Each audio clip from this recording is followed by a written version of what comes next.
Hey, what's up? Matt Sicard here, and I'm hanging out with Ryan Brown, drummer for Dweezil Zappa. You're watching the Backbeat. I see you're rocking a brand new DW. Want to tell us, first of all, what made you pick the finish? So yeah, I love this finish. This is the first finish I'd seen on any drum from any manufacturer in the last probably 15 years that I lost my mind over. Okay. I was in Guitar Center or some store one day, and I was, looking at drums, kind of walked by it, saw it, and it literally stopped me in my tracks. And I thought, oh man, that'd be cool. And it was on a DW kit. It was on a DW kit, yeah. Yeah, it's gorgeous. And that was, oh, thank you. Yeah, that was years ago. I wasn't even planning on getting a new kit, and then I ended up getting it, and I said, you know what, I have to have that finish. So yeah, I like it. It's like the Ringo vibe, but kind of modernized. It's like a modern vintage almost. Yeah. Yeah, and it's the glass glitter in there, so it reflects. Yeah, I almost thought it was like a perloid when I first saw photos, but then when we got here, we got up close, which you can really see that. It's like the sparkle. It's just something I've never seen a finish like that. Oh, thanks. Yeah, it's beautiful. They call it black oyster glass. Black oyster glass. Yeah. Shout out to Black Oyster Glass DW. Yeah, and that's super durable. The finish ply is amazing. Really? The other kit I've used with Dweezil for the last 6.5 years was a champagne sparkle finish ply. I've used it on like 411 shows with him, and I had it before I got this gig, and it looks brand new. Really? Yeah. Wraps are amazing. So they're amazingly durable. So let's talk about wood. Obviously, we can tell by the ring this isn't maple. So what kind of shells we got going on? So this one is not. So the other one I had is maple. So this one, we wanted something a little bit different. So we're doing the Hot Rats record front to back, which came out in 1969. So it's 50 years ago. 50 years, yeah. Yeah, this one is mahogany and poplar. So we wanted something that sounded like 1969. Right, yeah. So I called John Good at DW and I said, hey, we're doing this. We want something that sounds like it was from 50 years ago. Right. And he said, go with this, contemporary classic. John's unbelievable. He's the wood whisperer. The wood whisperer. And nice. he said, he said, do this. It's a combination of mahogany and poplar.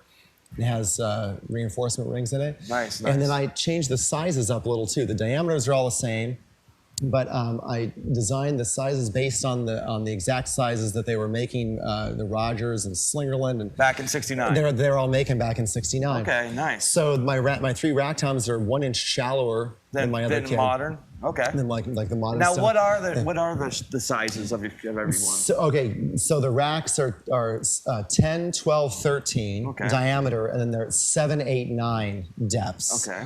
Going across. So those are shallower, and then my floors are 16 and 18, and the floors are actually deeper than the other kit. So the floors are 2 inches deeper, because that's what they did. So it's 16 by 16, and then the other one's an 18-inch diameter and 6 by 16.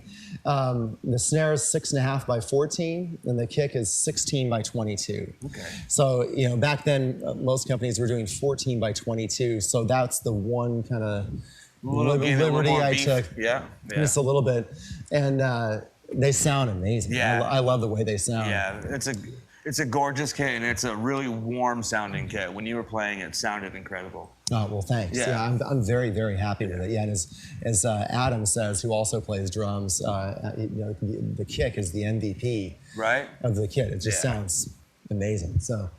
Now, I see you have a rack mount. Are you only using it for the toms, correct? For the toms, yeah. All the cymbals are on stands. So, these 4 here are attached. So the 2 crashes, so it's an 18-18.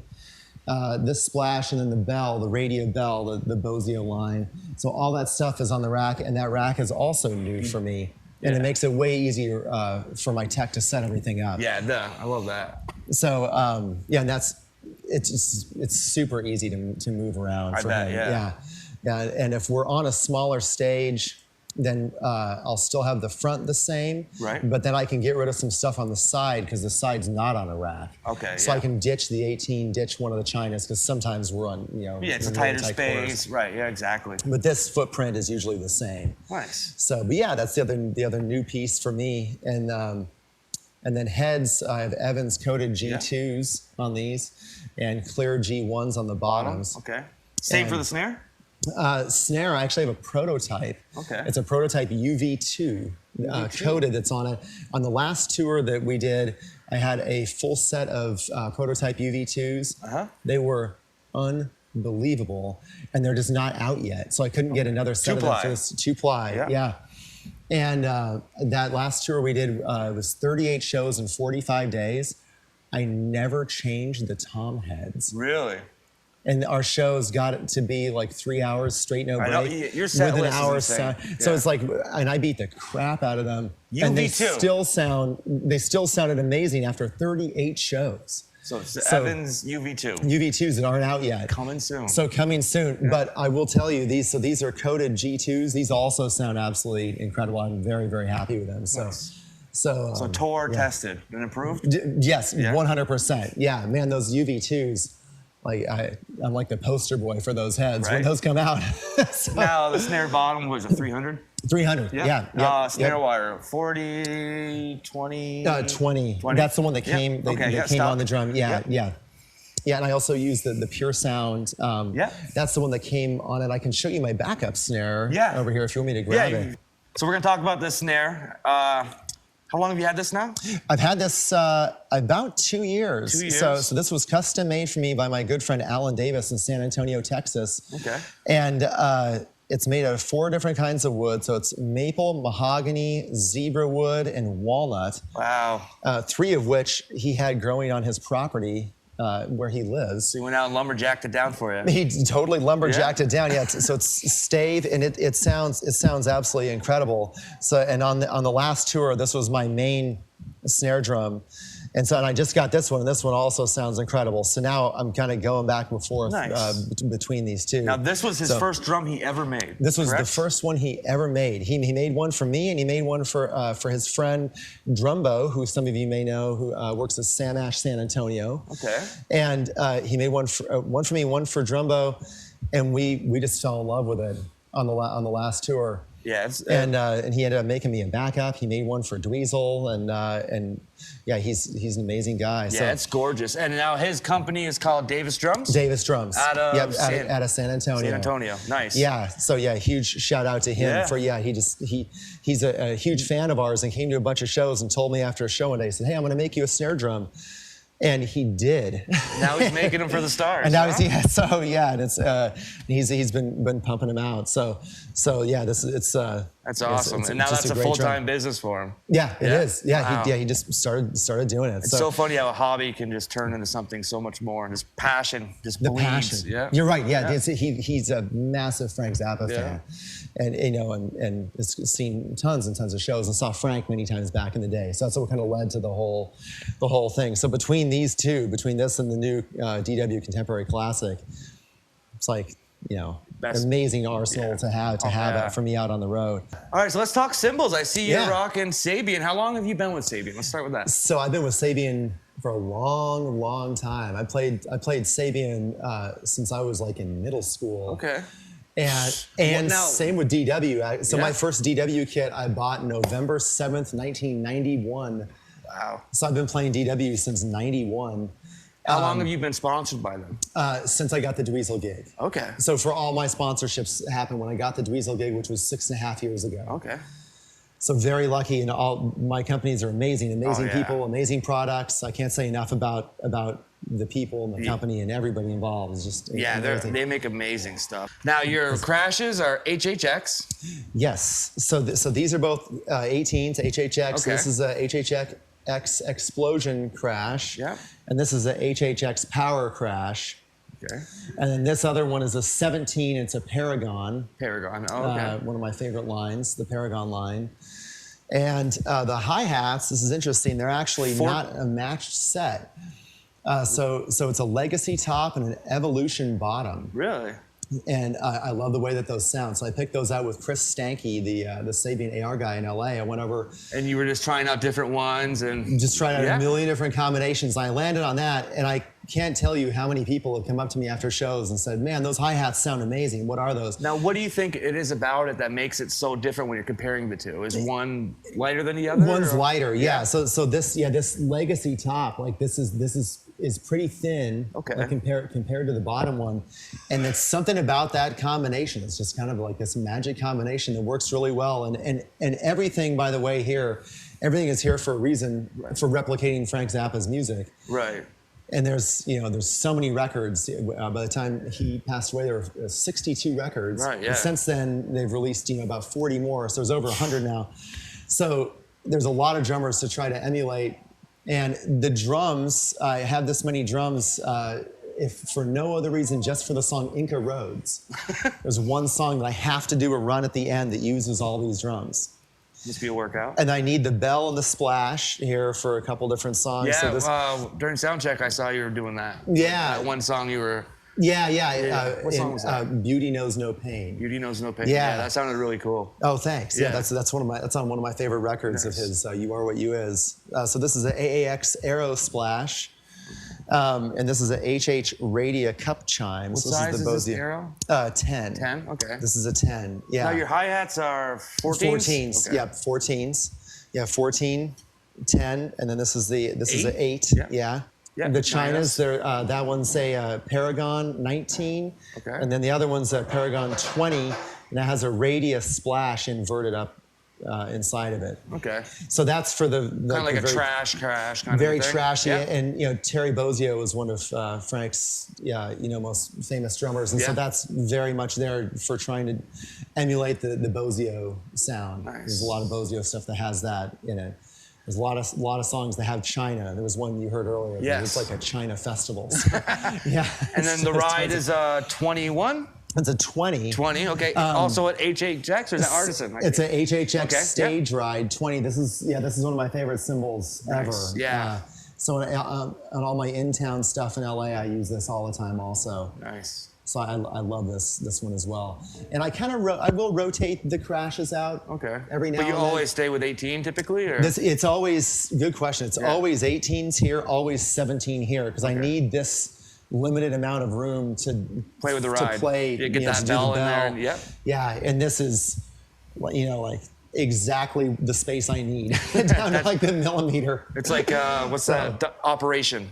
It is definitely operation. Yeah, that's funny. It's exactly what it is. Yeah, and this rack is new, and it's so great to just be able to have this stay the exact same. Oh yeah, every for night. getting over your kick, it's almost you need it to have a rack. It's just you don't have to worry about like anything banging your kick drum, and setup must be really quick too, right? Setup is way easier, and since these three are 1 inch shallower than my last kit, I also like it because everything's just a little bit lower. Nice. You can just kind of go a little quicker and yeah, which I need for some of the Frank songs where there's these crazy runs down the toms. That inch makes a big difference. It's nice to have those a little bit lower. Now, something about the heads I meant to ask you. Yeah. When you're tuning, do you prefer to have the bottoms a little bit looser than the top, or? I have mine just a little bit higher. A little bit higher. Just okay. a little bit higher. Okay. And now for tuning, so I start on the rototoms, and I tune the 6 to an F.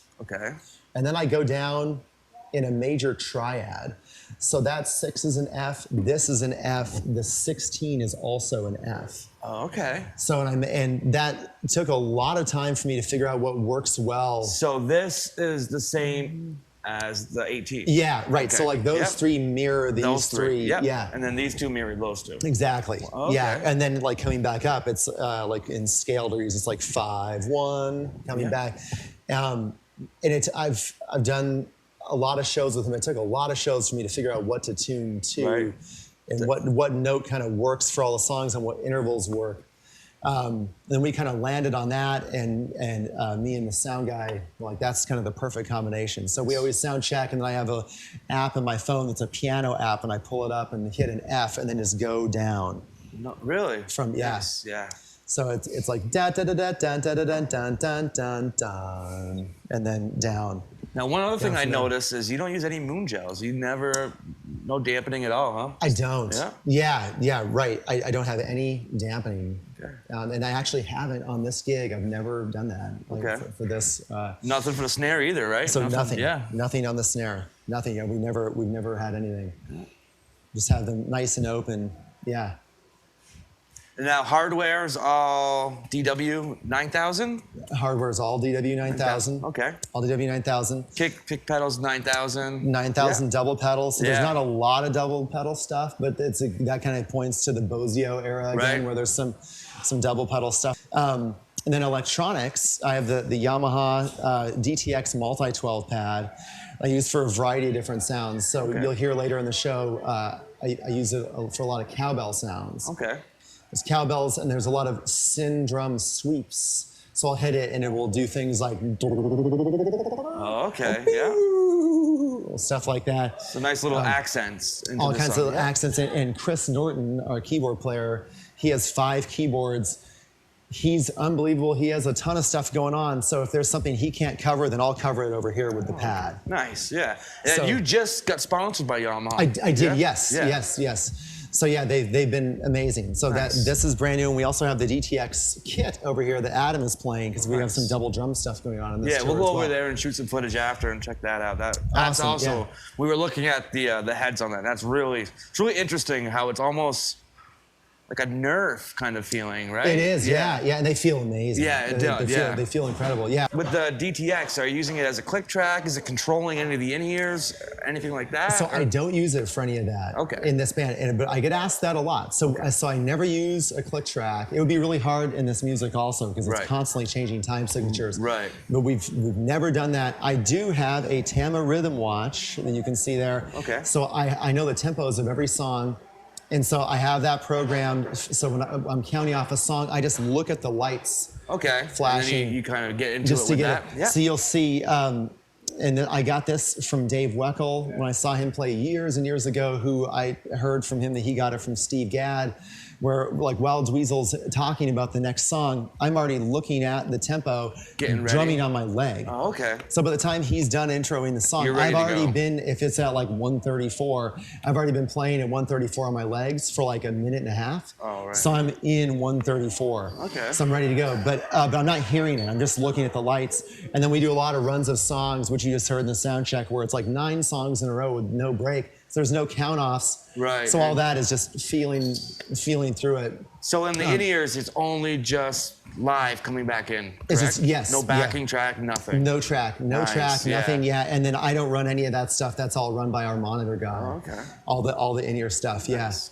Yeah, and I have a little bit of drums. For a long time, I had no drums in my in-ears. Now I Right. have just a little bit. A little kick or something? A little snare? kick, yeah, a little kick, yeah. And actually, it's in where we are right now. Every room is different. The snare on stage, at least where I am, is pretty loud. Yeah. So yeah, I don't need any in my ears today. every place is different. This is a beautiful venue, by the way. Yeah. This is incredible. Yeah, it'll be beautiful tonight. It's beautiful when the snow's out there, too. Oh yeah, I bet it is. Yeah. And sticks, ProMark. I've used 5A wood tip Okay, for like the last like 6 years or so. now what is it about 5A that you like? Okay, so this is interesting. So Okay. I've been 5B guy Okay. forever. And with this gig, so it's all different styles of music. It's Right. a lot of rock, but it's a lot of fusion. It's a lot of jazz stuff. Yeah, There's yeah. some orchestral stuff. So we were trying to get the volume down coming off of the stage. Okay. And we were trying to eliminate putting up like plexiglass Yeah. shields around. And our sound guy had a great idea. He said, hey, why don't you just try playing with a smaller stick? I never actually thought of that before. So I had in smaller sized rooms, but not playing venues that are like 1 to 2,000. Right. And so I switched to this, and immediately he was like, oh man, that was great. It makes a huge difference. Really? And it took me a while to get used to it because I've always been used to the A little bit heavier, a little thicker? bit thicker, yeah. And I like hickory way better than maple. Okay. That's just my preference. So I tried some kind of 5B lighter woods, but they break easier Yeah. because I hit pretty hard. So I like these because I can still hit really hard. And they're But the it's 5A what line? Just normal, just like American stock. hickory? Yeah, American hickory. Okay, yeah. Yeah, it's like their stock, like just 5A wood tip. Yeah, it's Okay, the TX5AW. But I love these. And you've been you're sponsored by them as Yeah, well? yes, yeah, ProMark and Evans. So they're both owned by D'Addario. Yeah? Oh, yeah. So yes, and Pure Sound snare wires. Yeah. It's all the same company. Yeah. So yeah, ProMark has been incredible, and Yeah. Evans have been incredible. And I go through a lot of these babies. Yeah, we saw. I think you broke one. I broke when we one were- at Soundcheck. Yeah. Yeah, I saw that happen. Yeah. So yeah, that's one thing when you go on the road, you have to make sure you have enough backups of everything. So before we left, I ordered 48 pair of sticks because you never know how many pair of sticks you're Now, gonna need. Yeah. drum heads. How often are you changing them? So these, it'll be interesting to see, but normally before I had those UV2 prototypes, Right. when I was using G2 clears, I changed the toms about like every 8 shows, something like that. Yeah. And then I played those UV2s and they were invincible. Right. And these have held up great. Tonight, this has 3 shows and sound checks on them, and like they feel fine to me. So. Yeah, they look brand new to me. I would have guessed that they were probably changed last show. They look nice. So there's some blood on the snare head there. Aside from that, You know, rock and roll. yeah, right. So it's snare head. I usually change like every 10 shows, something like that. I need to change that backup one down there actually. Right. And kick, I usually just leave on. For a while. And that's an EMAD on the kick, by the way. Yeah. Yeah, and then with Evans, the ring in, you leave the with the ring, yes, with the ring in, yeah. So the muffling and the bass drum, it's just what a DW has. It's like the DW pillow that's inside, and then the EMAD with that ring around it, yeah. Now, do you put it against the back or the front of your kick? It's touching both. Oh, okay. It's touching both, yeah. Nice. Yeah, and then Evans made this this awesome logo head for me. Yeah. Now, your last logo on the other kit, I loved how it had the DW and then it went into Dweezil. And that was really amazing how that looks. Thank you. I was very happy with that. Yeah. When I got the gig and I was hanging out with Dweezil like a little over 6 years ago, I was kind of standing over here one day. I remember saying something to him like, hey, Dweezil, what's up? And I kind of said it and looked at the bass drum. I was like, wait a minute. Right. You know what we need to do? So I called the guys at DW, and they're like, "Yeah, go ahead, totally." They're like, "We don't have the font. Find somebody that can do it." So a buddy of mine up in Portland designed it for me, and then a great company up there, Visionary Drum, printed that for me. Okay, so they printed the DW plus the So I wasn't sure. I was asking on the way up here. I was like, I wonder if he just put the easel on. Right.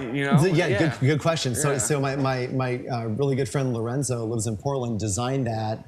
Found the font, designed it, and then the company Visionary Drum, a great company up there, and Visionary makes all kinds of awesome stuff. They've seen like drum heads that look like the moon. Right. Yeah. And you can get custom ones made with your band logo. And heads that look like a bowl of Lucky Charms, and stuff like that. They did that, and then Dweezil wanted to have this on here for this tour, but that will definitely be coming back. Yeah, that was very classy when I saw that. I really like that. Thank you. Every drummer I know that saw it lost their mind over it, and some other people would come up and they're like, "What's that? What's it say above Dweezil?" It's pretty funny. Yeah, and the other thing also that I don't have on this tour right now, but I wanted to show you guys, this shirt actually is the Marvin. This is a percussion instrument called the Marvin by an amazing company out of Fort Collins, Colorado called Morfbeats. Okay. And we had this on the road with us for the whole last tour. And if you don't know Morfbeats, check out Morfbeats. They make unbelievable percussion instruments. We'll get a photo from you, and we'll throw a photo up in the video. People can see some photo of it. Yeah, that'd be great. Yeah. It's all like really cool, unique percussion stuff made out of metal. Oh, okay. And so this is like and they make this in different sizes, but it's like a coffin. It's like a huge cowbell. And it has springs on it, and then there's like a piece of metal on top that you can bow with like a violin bow. Really?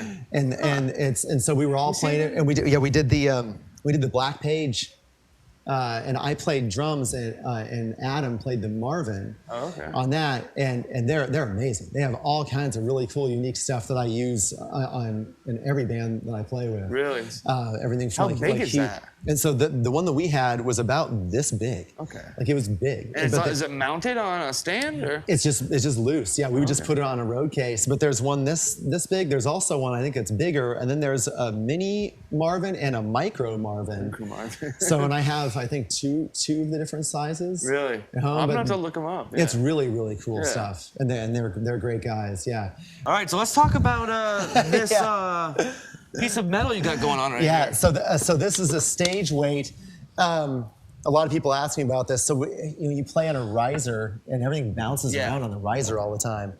And I got tired of everything bouncing around. My tech, Chris, we were at a venue, I can't remember where we were, and there were a bunch of these laying around, and the venue said, oh yeah, you can take one. We got like hundreds of those. So we just laid on there only to keep the snare from bouncing around. Because when you're playing for, right, no matter how long you're playing for, and it doesn't matter how good the starts stand rattling, is. it starts loosening everything. And yeah, and it can be, like this is, my favorite snare stand of all time, but it doesn't matter because if the riser is not a good riser, and that is up to whatever the venue is, so everything's bouncing around, so that's great to have. But don't let it fall on your foot, because that's not good. Has it happened to you? No, not yet. Not yet. Knock on wood. Yeah, knock on wood. Yeah. So this is also funny for the Rototoms. I had Evans black chrome heads on these for years, and I just changed these hydraulics. Why did I change the clear hydraulics? Because depending on the stage situation, I can see through these now, so I can see stage left. So Sheila and Kurt, I can see them. It's if I'm on a really high riser or if it's a wide stage. So that is funny. It's funny how the little things make a big difference. But it's been great being able to just see more through there. Because I'm always watching everybody, and I have to watch everybody for a variety of reasons. But to make sure that everybody's ready before I start off a song. Right, yeah. Even if I'm not counting the song off, if I'm dropping my hands. Make sure they're not tuning or somebody. Exactly. Yeah, right. Or like she's changing and putting on the alto sax, and she's not ready yet. So as funny as it sounds, this makes it way easier to be able to see through those to make sure that this side of the stage is ready. So. Whatever makes it easier. Right, yeah, exactly. Yeah, but and the Evans hydraulics sound amazing also on here. So we're gonna talk mics real quick. Yeah. We'll kind of do a speed round of that. Great, yeah, Sennheiser vocal mic. Now this is actually interesting. I never heard of this till I got this gig. This little thing here is called an Optigate. And so, a lot of times drummers are singing and sound guys don't like it because all the drums are going into the vocal mic. Right. So what this thing does, and I think most drummers should have it, if you haven't heard of it, check it out, it's great. And I can turn around so you can see. If there's no light on there, the mic's not on. But as soon as I get in front of it and that red light comes on, the mic turns on. Oh, it's like a little sensor. It's a little sensor, and you can adjust the depth. So I have it, so I have to get like right on it for it to come on, which is great. So see there it goes. Yeah, right. You're pretty close to it. Yeah. So I have it set really close because I don't want to. And I can hear it in my in-ears too, because I have this really loud in my ears. And if I lean a little bit in, and the pop side, I can hear the drums, go into it. So this is a really handy. And what's it called again? An Optigate. Optigate. Yeah, and you can adjust the. Who's it made by? I think it might just be Optigate. My Optigate. Wow, yeah, it has okay, yeah. I think it says. That's very cool. I've never seen one of those. Yeah, OPTO, Optogate. Yeah. So those are great. So Sennheiser, and then on the toms, also Sennheiser, the E904s. Okay. These clip-on guys. Yep, on all 5 toms. On all 5 toms, all the same ones. Overheads are AKGs. Yep, overheads are AKGs. Yep. So the overheads are E214s. Yep. There's a Shure. Yeah, you have a Shure kick. Condenser AKG on the hi-hat. AKG, and this is one of the newer ones. I believe this is a Sennheiser also that's on here. Okay. So you obviously went to school for music, correct?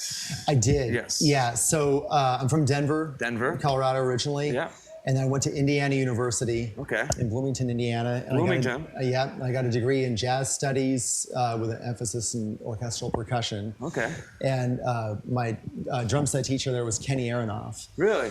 And there's an amazing jazz program there that at the time was led by David Baker and Dominic Spera.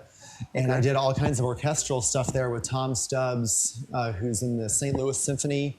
Wow. And Wilbur England and some other guys. So it was this amazing mix for me of orchestral jazz and rock, which is kind of funny now because now this gig that I do is all orchestral jazz and rock. So it was like you were preparing all along, right? It was like the perfect training. And I've listened to Frank Zappa since I was 13. Oh, perfect. And this gig for me is totally a dream gig.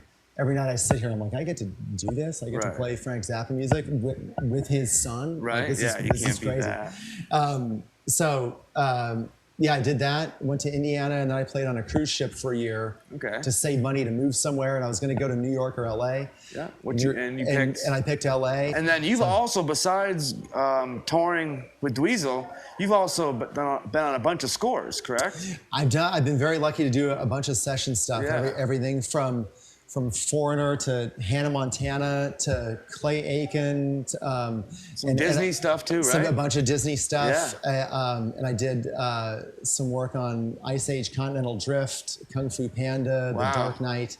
The Dark Knight. The Dark Knight. I played timpani on for a day with Hans Zimmer. Really? It was an unbelievable Amazing. day. Yeah, I bet. That was really, really fun. So yeah, I love doing the studio stuff too. And that's originally kind of what I wanted to do when I moved to LA. And so I moved there in '99 and did that for a long time. And then Dweezil started this band in '06 and I got in 2013. Oh, okay. So I was there for a long time doing other stuff. Right. And I teach at Musicians Institute in Hollywood. Nice, nice.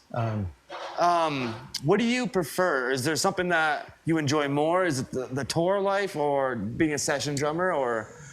You know, it's a great question. I love both. Both. I feel like if I did just one, I would miss the other one. Right. I love to play drums. I love to play. And it's like painting with different colors. You get this show, you're using this color today, and tomorrow you're gonna use this color and with this artist, and it's always different. It's always different, and when you're making music with great people, it's always fun. Yeah. You know, it's always a good time. But I love this. Yeah. You know, this is amazing. I love being on the road.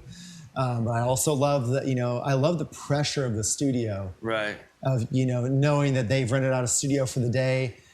Time is money. Right. Go. How many songs can you do? Can you do it perfect? Right. In one take? I love that pressure also. Your 3 top drummers growing up. You have 3 favorites? Wow. Okay, so the kind of holy trinity of drummers for me growing up, the whole reason I even am here playing, I even decided to do this for a living, all goes back to Greg Bissonette. Okay. So I started playing drums when I was 11. I really started when I was a little kid and got a set from Santa, but I didn't really start till I was 11. And then I saw Greg Bissonette give a drum clinic right after I'd started playing. In Colorado? In Colorado, okay. Yeah. And he was out with David Lee Roth on the Skyscraper tour. Oh, okay. And that clinic, I remember watching the clinic and just thinking, that's it, game over. I want to be that guy.